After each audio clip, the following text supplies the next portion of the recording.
The massive starship Harmony drifted through the void between stars, its hull gleaming with alien metals that no human had ever seen before.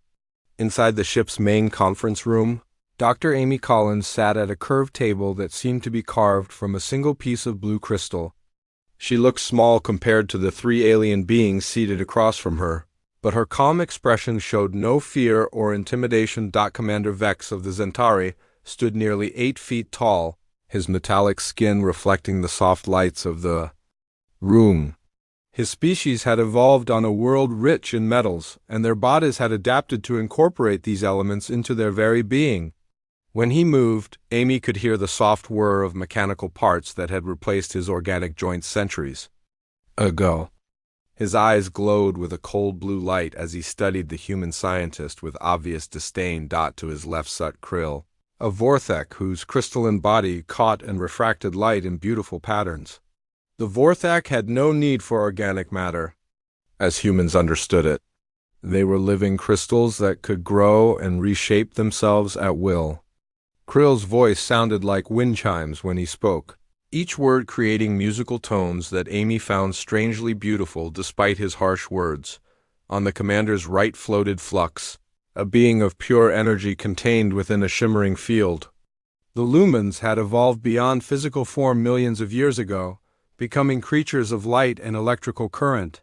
Flux's form pulsed with different colors as his emotions changed, and right now those colors showed clear amusement at the human's expense. Amy opened her small metal case and carefully lifted out what looked like a simple water bottle with various tubes and filters attached to it. The device was no bigger than a thermos, made from basic earth materials like plastic, metal mesh, and ceramic filters. It looked crude and primitive compared to the sleek alien technology that filled the ship. "This is my portable water purification system," Amy said in her steady voice. "It uses multiple filtration methods to clean water from any source. The first stage removes large particles through physical filtration. The second stage uses activated carbon to absorb chemicals and toxins. The third stage employs ceramic filters to remove bacteria and viruses. The final stage uses beneficial microorganisms to neutralize remaining contaminants." Commander Vex's mechanical laugh filled the room, a sound like grinding gears. "You cannot be serious, human. This primitive contraption is your contribution to our advanced expedition?" His metallic fingers tapped against the crystal table, creating a rhythmic clicking sound. "We are exploring Kepler 442c, a world that may contain unknown dangers and toxic substances. And you bring us this Stone Age technology?" Krill's crystalline form shifted, creating new patterns of light as he examined Amy's device. "Barbaric mechanical filtering," he said, his musical voice carrying clear contempt. "Your species still relies on such crude methods? We Vorthek purify our energy sources through harmonic resonance, aligning molecular structures at the quantum level. Your device is like using a rock to perform surgery." Flux's energy form pulsed with bright yellow light, indicating his amusement. "The lumens have not needed physical filtration for millions of years.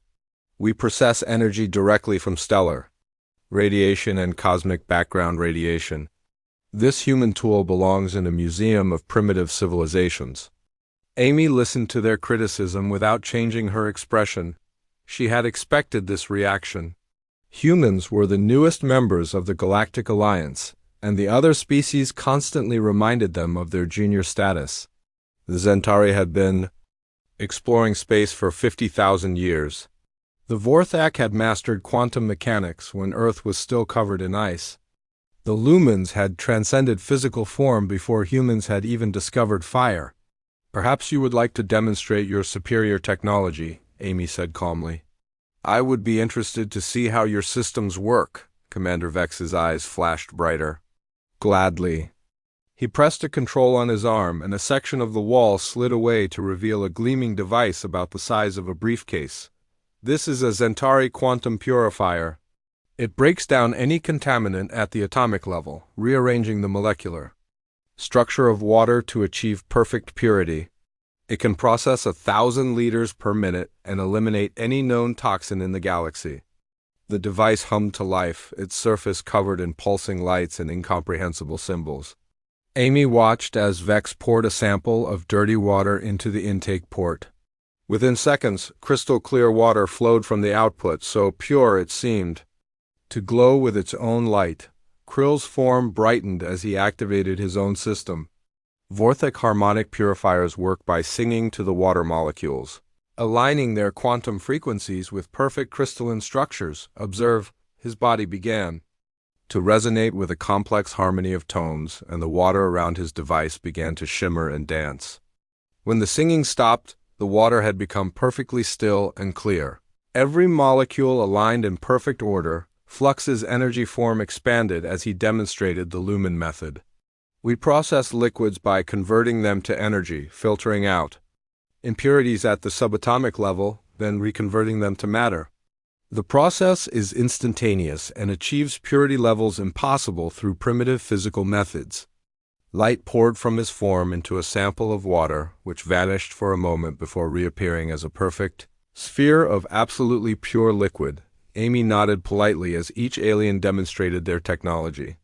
The devices were clearly far more advanced than anything humans had developed.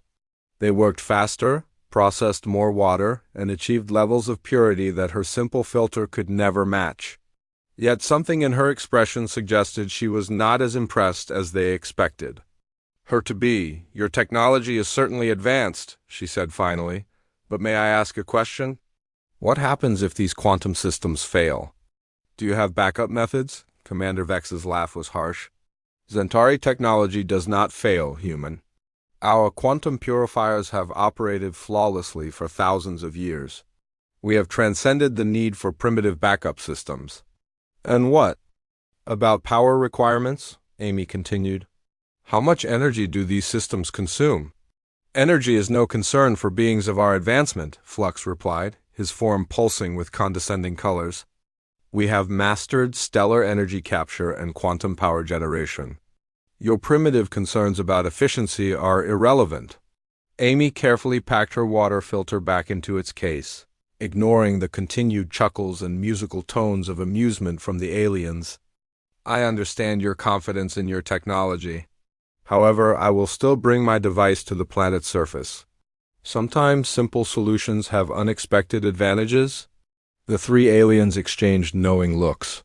Commander Vex's mechanical fingers drummed against the table. "As you wish, human. But do not expect us to rely on your primitive methods when our advanced systems are available. This expedition will succeed through superior alien technology, not through crude human tools." As the meeting ended and the beings dispersed to prepare for the planetary mission, Amy remained seated for a moment, quietly checking her simple water filter one more time. She had learned long ago that the most advanced solution was not always the most reliable one. Sometimes the old ways survived because they worked when everything else failed.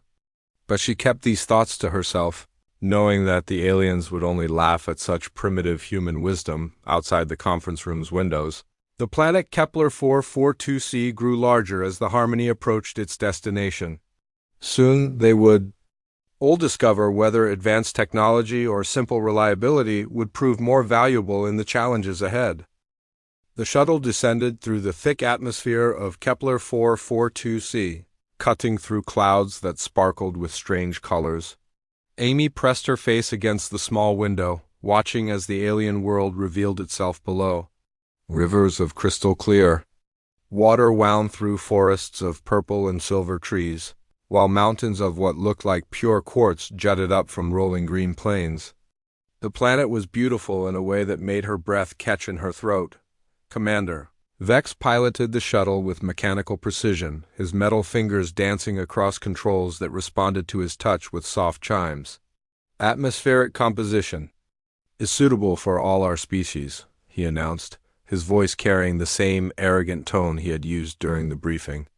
"Gravity is slightly lower than Earth normal, which should make movement easier for the primitive human physiology." Krill's crystalline form pulsed with excitement as he studied the sensor readings. "The mineral formations on this world are extraordinary. My people will be most interested in the quantum resonance patterns I am detecting." These crystals have been growing for millions of years in perfect harmonic alignment. Flux floated near the shuttle's energy core, his form brightening as he absorbed power from the ship's systems. The electromagnetic properties of this planet are fascinating. The magnetic field fluctuates in patterns I have never encountered before. This could provide new insights into stellar formation and cosmic energy distribution. Amy listened to the alien's comments while quietly checking her equipment pack. Along with her water filter, she had brought basic testing supplies, sample containers, and a simple microscope that looked ancient compared to the alien scanning devices. The other crew members had already made jokes about her primitive scientific tools, but she had learned to ignore their comments. The shuttle landed in a clearing beside one of the planet's many rivers. The water looked perfectly clear and safe, sparkling in the light of the system's twin suns.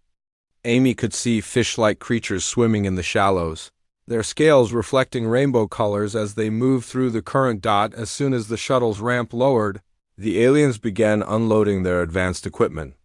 Commander Vex activated a series of metallic probes that flew out to scan the surrounding area. Krill began setting up resonance chambers that would analyze the planet's crystal formations. Flux dispersed part of his energy form to study the electromagnetic fields that surrounded them. Amy walked to the river's edge and knelt down, dipping her hand into the cool water.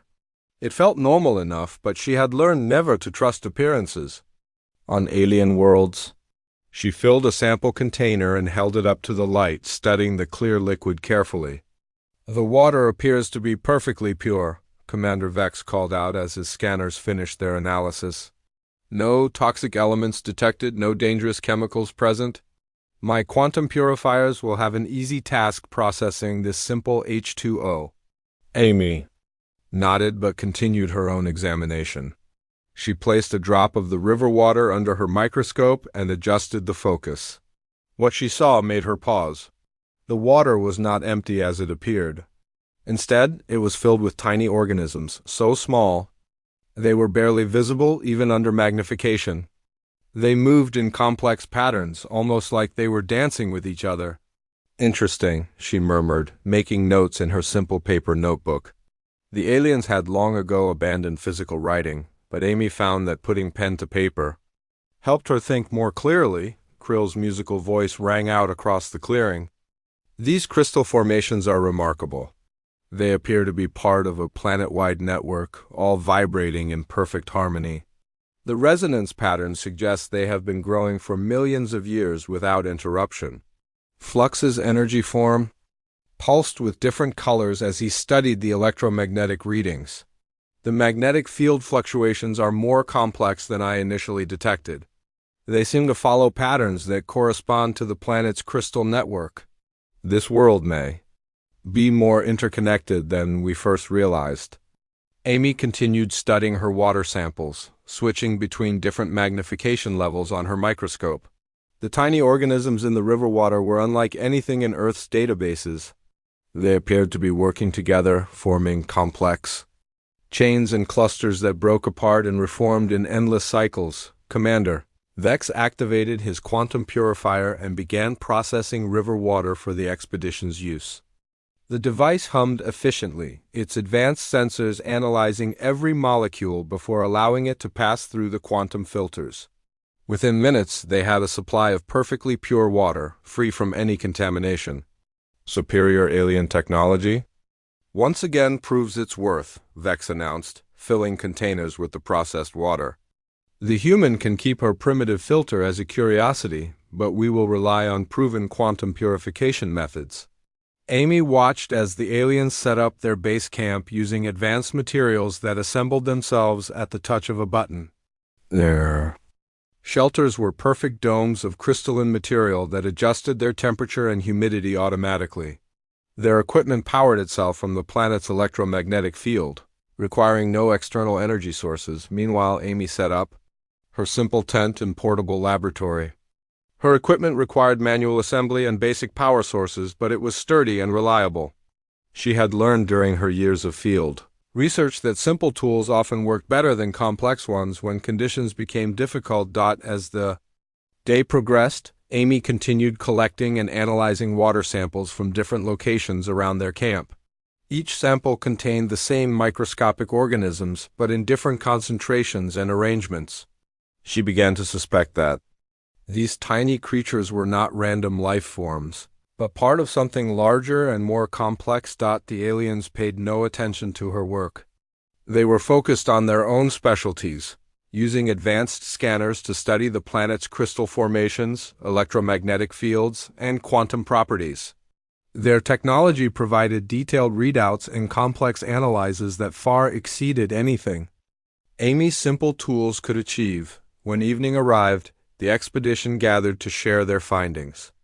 Commander Vex presented detailed quantum scans of the planet's geological structure.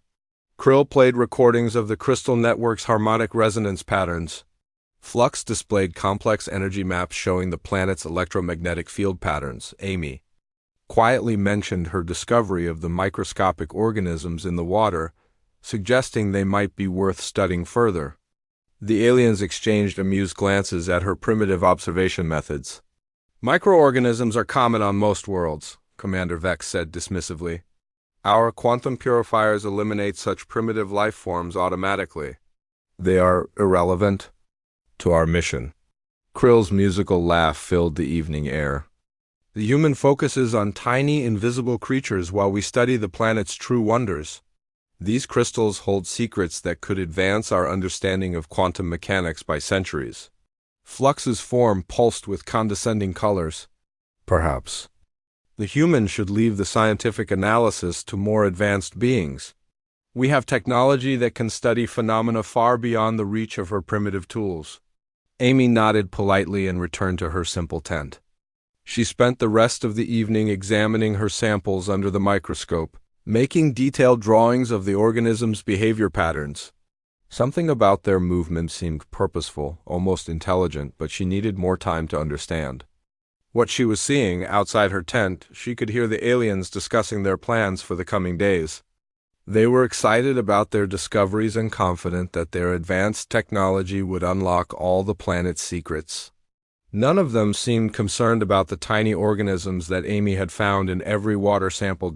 As Amy finally settled down to sleep, she made a mental note to continue studying the microscopic life forms. Her instincts told her that these small creatures might be more important than the aliens realized. Sometimes the most significant discoveries came from observing the smallest details, even when more advanced beings overlooked them completely. The morning of the 21st day started like any other on Kepler 442c. Amy woke to the sound of Krill's musical humming as he communicated with the planet's crystal network. Commander Vex was already running diagnostics on his quantum equipment, the soft beeping of his machines mixing with the gentle sounds of the alien forest. Flux floated above the camp, absorbing energy from the twin suns that were rising over the purple mountains. Amy crawled out of her simple tent and stretched in the cool morning air. Her routine had become familiar over the past 3 weeks. First, she would collect water samples from different locations around the camp. Then she would study the microscopic organisms under her basic microscope, making notes in her paper notebook. The aliens had stopped paying attention to her work, dismissing it as primitive human busy work. She walked to the river with her collection containers, kneeling by the water's edge as she had done every morning. The tiny organisms in the water seemed more active today, moving in faster patterns than she had observed before. Their dance-like movements appeared more urgent, almost frantic.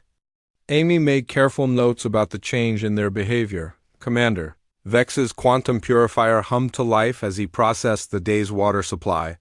The machine had worked perfectly for 3 weeks, providing crystal clear water that was free from any contamination.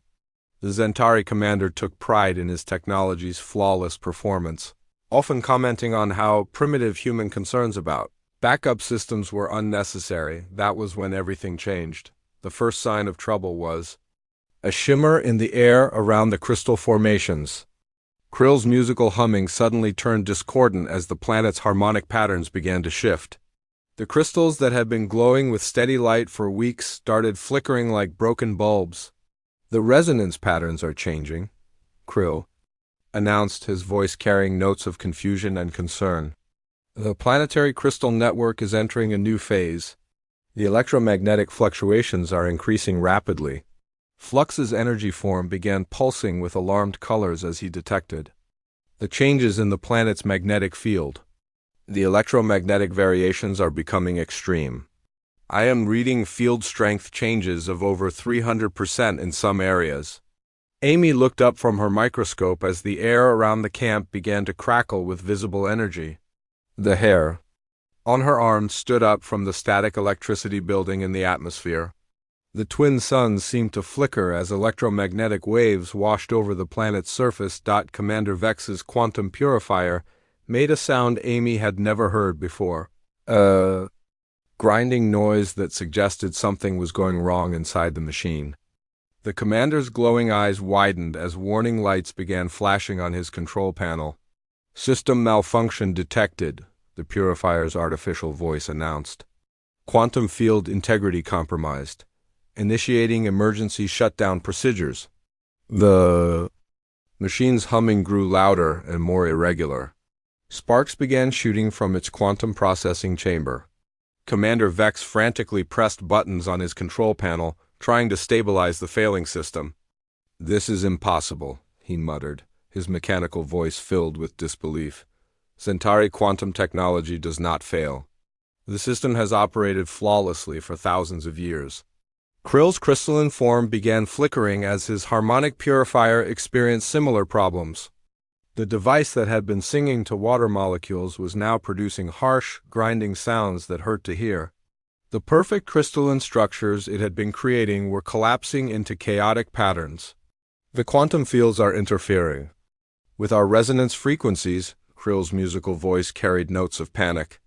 "The harmonic alignment is being disrupted by the electromagnetic fluctuations." Flux's energy form began to waver as his molecular converter struggled to function in the chaotic electromagnetic environment. The device that had been instantly purifying water by converting it to energy was now producing unstable plasma bursts instead of clean liquid. "My energy processing systems are failing," Flux announced, his form pulsing with desperate colors. "The electromagnetic chaos is preventing proper matter-energy conversion." Amy watched in growing alarm as all three alien purification systems began to malfunction simultaneously. The quantum purifier's sparks grew larger and more frequent. The harmonic device's grinding sounds became louder and more painful. The energy converter's plasma bursts were creating scorch marks on the ground. Then, with a series of loud pops and flashes, all three systems failed completely. Commander Vex stared at his dead quantum purifier in shock. The machine that had never failed in thousands of years was now a smoking ruin. Warning lights flashed red across his control panel as backup systems failed one by one. "Emergency protocols are not responding," he reported, his voice carrying a note of fear that Amy had never heard before. "The electromagnetic interference is preventing quantum field stabilization. All quantum-based systems are offline." Krill's crystalline form dimmed as his harmonic purifier fell silent. The device that had been creating perfect water through resonance was now nothing more than a collection of broken crystals and twisted metal. "The harmonic networks are completely disrupted," Krill's musical voice was barely audible. "I cannot re-establish connection with the quantum frequencies. The system is beyond repair in these conditions." Flux's energy form contracted as his molecular converter exploded in a shower of sparks.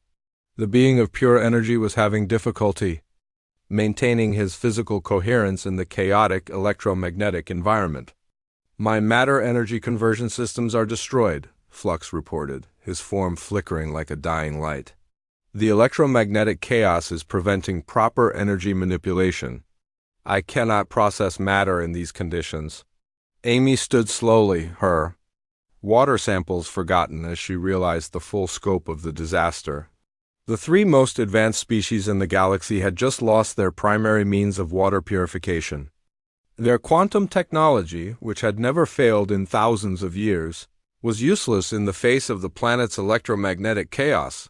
Commander Vex tried repeatedly to restart his quantum purifier, but the machine remained dead. The electromagnetic Interference was too strong for quantum fields to maintain stability. His backup systems were also quantum-based, making them equally useless in the current conditions. "This is unprecedented," he announced, his mechanical voice carrying notes of desperation. "Centauri technology has never encountered conditions that could cause such complete system failure. We have no contingency plans for this scenario." Krill attempted to rebuild his harmonic purifier using spare parts, but the planet's disrupted resonance patterns made it impossible to achieve the precise frequencies needed for harmonic water purification. Every attempt resulted in discordant noise and system crashes. "The quantum foundations of our technology are incompatible with this electromagnetic environment." Krill's musical voice was filled with despair. "We cannot adapt our systems to function under these conditions." Flux tried to manually convert water to energy using his own body, but the electromagnetic chaos made it impossible to maintain the precise control needed for safe matter-energy conversion. His attempts created dangerous energy surges that threatened to destabilize his entire form. "I am losing coherence," Flux reported, his energy form flickering more rapidly. "The electromagnetic interference is preventing me from maintaining proper energy manipulation. I cannot risk further attempts at manual conversion." Amy watched the panic spread through the alien crew as they realized their situation. They were stranded on an alien world with no way to purify water. Their advanced technology, which had made them arrogant and dismissive of primitive human methods, was completely useless. The irony was not lost on her. The same electromagnetic phenomena that had fascinated the aliens during their first weeks on the planet had now turned against them. Their quantum technology, which had seemed so superior to her simple filter, could not adapt to the changing conditions. Amy quietly walked to her tent and retrieved her simple water purification device. The plastic and metal construction was completely unaffected by the electromagnetic chaos. It required no quantum fields, no harmonic resonance, no energy conversion. It was just basic physics and chemistry working exactly as it had been designed to work. She looked at the panicking aliens and took a deep breath. It was time to find out if primitive human technology could succeed where advanced alien science had failed. Amy walked slowly toward the group of panicking aliens, her simple water filter held carefully in her hands. The device looked even more primitive compared to the smoking ruins of the alien technology scattered around the camp. Commander Vex was still frantically pressing buttons on his dead control panel, while Krill's crystalline form flickered with distress patterns. Flux's energy form wavered like a candle flame in the wind. "Commander Vex," Amy said quietly, her voice cutting through the chaos, "I believe I can help." The Centauri commander looked up from his broken quantum purifier, his glowing eyes focusing on the small device in Amy's hands. For a moment, his mechanical face showed complete disbelief. Then his expression shifted to something closer to anger. "Your primitive contraption cannot possibly succeed where advanced Centauri technology has failed," he said, his voice carrying the same arrogant tone he had used for weeks. "This is quantum science, human. Your Stone Age methods are irrelevant to our current crisis." Amy held up her water filter patiently. "With respect, Commander, your quantum science is currently not working. My Stone Age method still functions perfectly. Would you like me to demonstrate?" Krill's musical voice carried notes of desperate hope mixed with skepticism. "The human device uses no quantum fields, no harmonic resonance, no energy conversion. How can such primitive technology purify water that our advanced systems cannot process?" Amy walked to the river and filled a container with the clear water. "Sometimes the oldest solutions are the most reliable ones. May I show you how this works?" Commander Vex wanted to refuse, but the reality of their situation was becoming clear. They had been on the planet for 3 weeks, and their water supplies were running low. Without functioning purification systems, they would be in serious trouble within days. "Proceed," he said reluctantly. "But I maintain that primitive human technology cannot solve problems that quantum science cannot address." Amy connected her filter to the container of river water and began the purification process. The device worked exactly as it had been designed to work. Physical filters removed larger particles. Chemical absorbers neutralized toxins. Ceramic elements blocked harmful microorganisms. The process was slow compared to the alien systems, but it was steady and reliable. The first stage removes visible contaminants through basic filtration, Amy explained as clean water began flowing from the output tube. The second stage uses activated carbon to absorb chemical pollutants. The third stage employs ceramic filters to block bacteria and viruses. Flux's energy form pulsed with confused colors as he watched the simple process. But how does this primitive method address the complex molecular challenges of alien water purification? Our scanners detected unknown compounds that require quantum-level intervention. Amy held up a sample of her filtered water. The fourth stage is the most important one. Instead of eliminating all microorganisms, my system preserves beneficial ones while removing harmful elements. The tiny organisms I have been studying for 3 weeks are not contaminants to be destroyed. They are symbiotic partners that help neutralize this planet's natural toxins. The three aliens stared at her in stunned silence. Commander Vex's mechanical fingers stopped their nervous tapping. Krill's crystalline form ceased its worried flickering. Flux's energy patterns stabilized for the first time since the system. Failures began? Symbiotic organisms? Commander Vex repeated, his voice carrying a note of disbelief. You mean those microscopic life forms you have been studying with your primitive tools?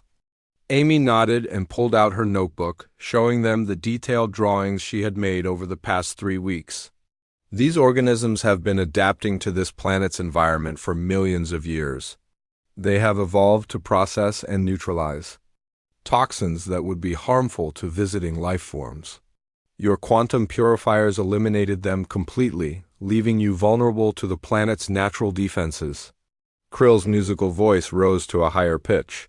But our harmonic scanners detected no dangerous toxins in the water. Our analysis showed it was perfectly safe for consumption. Your scanners were correct about the water itself, Amy explained, but they missed the larger picture. This planet's ecosystem works differently than most worlds. The water appears safe because these microorganisms are constantly working to neutralize environmental toxins. Remove the organisms, and the water becomes increasingly dangerous over time. Amy pulled out a series of water samples she had collected during their stay. I have been testing both filtered and unfiltered water daily. The samples processed by your quantum systems show increasing levels of exotic compounds that our databases cannot identify. The samples from my filter show stable, safe conditions. Commander Vex studied the data with growing alarm. You mean we have been drinking water that was becoming more toxic each day? Not exactly, Amy said carefully. Your quantum purifiers were removing the beneficial organisms, but they were also eliminating the immediate toxins. The problem is that new toxins are constantly being introduced into the water supply by the planet's geological processes. Without the organisms to neutralize them, the toxins accumulate faster than your systems can eliminate them. Flux's energy form brightened as he began to understand. So your primitive filter maintains the natural balance instead of disrupting it. The organisms continue their symbiotic function while your mechanical systems remove only the genuinely harmful elements. Amy smiled for the first time since the crisis began. Exactly. My system works with the planet's natural processes instead of fighting against them. The organisms I have been studying are not random microbes. They are an essential part of this world's ecosystem, evolved specifically to help visiting life forms survive in this environment. Commander Vex looked at his broken quantum purifier, then at Amy's simple filter, then back at the smoking ruins of his advanced technology. But how could primitive human science understand something that our quantum analysis missed? Because we looked at the problem differently, Amy replied. Your technology focused on achieving perfect purity by eliminating everything that was not pure water. My approach focused on understanding how the local ecosystem maintains safe conditions naturally. Sometimes the most effective solution is not the most advanced one. Amy began setting up additional filters using spare parts from her equipment pack. I can build enough systems to supply the entire expedition, but it will take time. The filters work slowly, and I need to modify them to accommodate your different physiological needs. Krill's crystalline form began to brighten with hope. You can adapt your primitive technology to work with our biology? That is what I have been doing for 3 weeks, Amy explained. While you were dismissing my observations as primitive human curiosity, I was learning how to make my systems compatible with your needs. The organisms in my filtered water have been gradually adapting to help all of our species process this planet's environment safely. Commander Vex looked at the small sample of filtered water Amy offered him. His pride warred with his survival instincts. Finally, survival won. He took the container and drank deeply. The effect was almost immediate. His mechanical systems, which had been struggling to maintain efficiency in the chaotic electromagnetic environment, began to stabilize. His energy levels increased, and his cognitive processes cleared for the first time in days. "This is remarkable," he admitted reluctantly. "The water is not just safe, it is actually beneficial. My systems are functioning better than they have since the electromagnetic chaos began." Krill accepted a sample of the filtered water and absorbed it into his crystalline matrix. His form immediately began to glow brighter, and his musical voice carried clear notes of relief and amazement. "The symbiotic organisms are helping my crystalline structure adapt to the electromagnetic fluctuations," he reported. "They are providing chemical buffers that stabilize my quantum resonance patterns. This is more than water purification, it is environmental adaptation." Flux carefully absorbed a small amount of the filtered water into his energy form. The beneficial organisms immediately began helping his energy patterns maintain coherence, despite the electromagnetic chaos surrounding them. "The organisms are acting as biological stabilizers," Flux announced, his form pulsing with grateful colors. "They are helping my energy matrix maintain stability in conditions that would normally cause total dissipation. This primitive human technology is actually more sophisticated than our quantum systems." Amy worked tirelessly through the day building additional filters and teaching the aliens how to maintain them. The process was slow and required constant attention, but it was reliable and effective. Most importantly, it continued to work even when the planet's electromagnetic chaos intensified. By evening, the entire expedition had access to safe, beneficial water that actually helped them adapt to the planet's challenging environment. The aliens watched in amazement as their primitive human colleagues' simple technology succeeded where their advanced quantum science had failed completely. The morning sun cast long shadows across the Zephyrian city as Amanda Clark walked through the bustling streets. 3 weeks had passed since her water filters saved the planet from the contamination crisis. The city looked completely different. Now, where once sterile corridors and sealed buildings dominated the landscape, open markets and flowing water fountains filled the spaces between gleaming towers. Jake Morrison walked beside her, still amazed by the transformation. The Zephyrians no longer hid behind their protective barriers. Children played near the new water features, their parents watching with smiles that had been rare during the crisis. The 3 species of the Zephyrian Alliance mixed freely now, their earlier tensions forgotten in the face of their shared survival. "Hard to believe they wanted to kick us out of the galaxy just a month ago," Jake said, watching a group of young Zephyrians examine one of the filtration units with obvious curiosity. Amanda nodded, remembering Zektar's harsh words about primitive human technology. The lead scientist had been so certain that only quantum-level manipulation could solve real problems. Now those same quantum systems sat unused in storage while her simple filters kept an entire civilization alive. The research facility came into view as they rounded a corner. The building itself represented everything the new partnership stood for. Human engineering principles guided its construction, with multiple backup systems and redundant safety features. Zephyrian technology provided the advanced materials and energy systems that made it possible to build something so ambitious in such a short time. Kylara met them at the entrance, her crystalline features bright with excitement. The young scientist had changed dramatically since the crisis. Where once she had been quiet and obedient, now she spoke with confidence and authority. The other Zephyrians respected her not just for her knowledge, but for her courage in challenging their old ways of thinking. "Amanda, Jake, perfect timing," Kylara said, leading them through the facility's corridors. "We just finished the first prototype of the hybrid water system. It combines your filtration technology with our molecular scanners. The result is something neither of our species could have created alone." They entered a large laboratory where dozens of scientists from both species worked side by side. The sight still amazed Amanda. Just weeks ago, these same Zephyrians had laughed at her simple machines.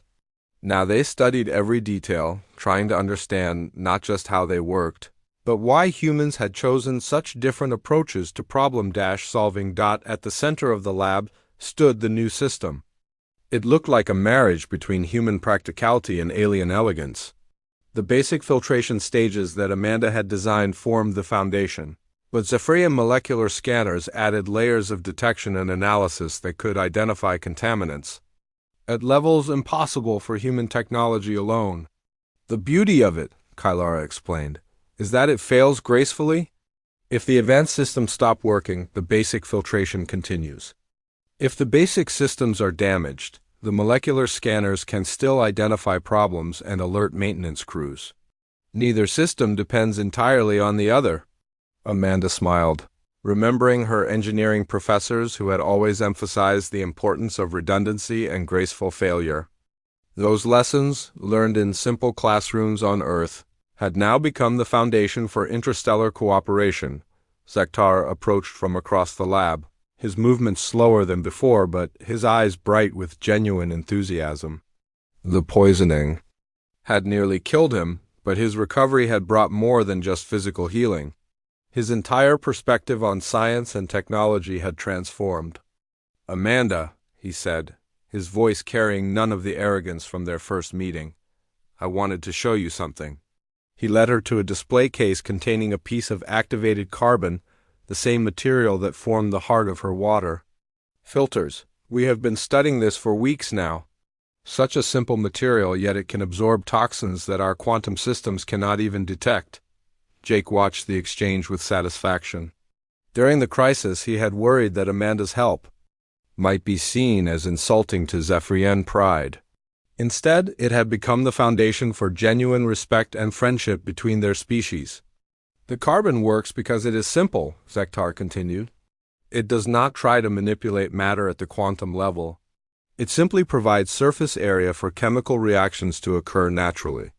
We had forgotten that nature itself is often the best engineer." Captain Lisa Hayes arrived with a small delegation of Earth officials. The success of the water filtration project had attracted attention from both governments. Plans were already underway for expanded cooperation between humans and the Zephyrian Alliance. "The Council has approved the permanent research station," Hayes announced. "Both species will contribute equally to its operation. The goal is not just to solve problems, but to understand why different approaches to the same challenges can both be valid." Amanda felt a surge of pride, not just for her own achievement, but for what it represented. Humans had earned their place in the galactic community not through superior weapons or advanced technology, but through practical wisdom and the willingness to share their knowledge freely. Velanoth joined the group, his diplomatic bearing as polished as ever, but his attitude completely changed. The crisis had shown him that true leadership sometimes meant admitting mistakes and learning from others, even if they seemed less advanced. "Your species has taught us something valuable," he said to Amanda. "We believe that progress meant always moving toward greater complexity. You have shown us that sometimes progress means finding simpler solutions to complex problems." The afternoon passed quickly as the mixed teams of scientists demonstrated their various projects. Each one combined human and Zephyrian approaches in different ways. Some emphasized reliability and redundancy, others focused on efficiency and elegance. All of them reflected a new understanding that diversity of thought led to better solutions than any single approach. As the day ended, Amanda and Jake walked back through the city one more time. The water fountains sparkled in the evening light, fed by the same simple filtration systems that had once been dismissed as primitive. Children from all three Zephyrian species played together in the spray, their laughter echoing off the buildings. "You know what I realized today," Amanda said, stopping to watch the scene. "We did not just save their lives with clean water. We saved them from the trap of believing that complicated always means better." Jake nodded, understanding her meaning. The Zephyrians had built incredible technologies, but they had also built themselves into a corner where only perfect solutions were acceptable. When perfection failed, they had been helpless. "And they saved us too," Jake replied. "They showed us what is possible when you are not afraid to reach for the stars." Amanda smiled, knowing he was right. The partnership between their species was creating something neither could have achieved alone. Human practicality provided the foundation, but Zephyrian vision provided the inspiration to build higher than either species had imagined possible. The research facility glowed softly in the distance, a symbol of what cooperation could accomplish. Tomorrow would bring new challenges and new opportunities to learn from each other. But tonight, Amanda was content to watch alien children play in water filtered by human technology, in a city that had learned to value both dreams and the solid ground beneath their feet.